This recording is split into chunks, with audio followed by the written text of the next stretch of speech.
We're at Bill's Honey Farm here on Glenmore Road, and we're witnessing some of the effects of Douglas-Fir Tussock Moth here in the Glenmore Valley. So obviously the tussock moth here, you can actually see where the defoliations happen in the Glenmore Valley if you just drive through on your way to Lake Country. What we're seeing here is obviously two separate things that are a bad thing for us. We have the defoliation, which is obviously can kill the tree, and in this location we've actually seen several trees that are already almost dead because of that.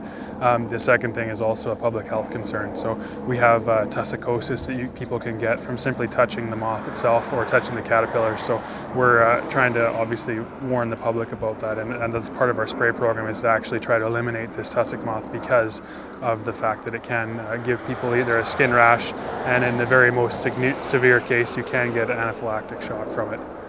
It's a cyclical insect, so about every decade we have an outbreak, and right now we're in the start of an outbreak, but the outbreaks are very, very short-lived and very, let's call them, eruptive. They're bad, but they're short, so usually only 2 to 4 years outbreak cycle.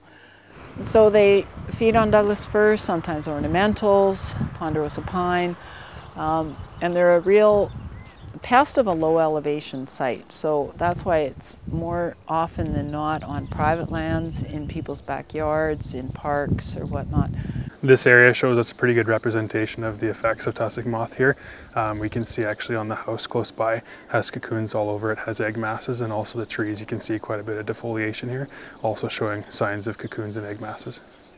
The female is a flightless moth, so she just sits on her cocoon, calls in the male using a pheromone, a scent, and then she lays her eggs right on that cocoon. And that's what we're seeing around here right now, is that egg mass that's going to hatch very shortly, and the whole cycle will start again.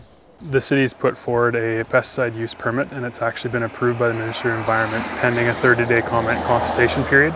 And with that permit, we're actually planning on using NPV and BTK as 2 sprays within this area. So it'll be actually done with a helicopter, doing aerial spraying for the areas that we've selected on our map.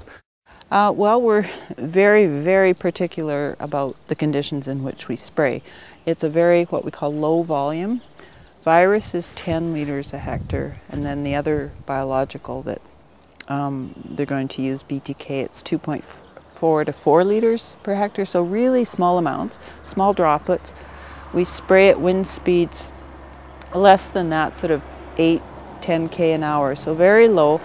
A little bit of wind is good, because what it does is it pushes the spray into the treetops, and that's what we're aiming for, is to cover the foliage. So what we have here is actually a branch that was taken off a tree that was heavily defoliated last year, and what we found here is evidence of obviously tussock moth. There's cocoons here on the underside of the branches, and the majority of the needles here have actually been chewed off, and what's left, there's very, very little life left in some of these branches. But lo and behold, on a couple of the ends of the branches here, you can actually see a fresh bud that's starting to come out this year. So we just want to warn the public, obviously, that even though their trees have been defoliated, there's still a chance that their tree will make it this next year. So as long as we go through with our spray program, this is something that really is quite good for us, because it looks like we're going to have some not so much tree mortality and hopefully some tree success.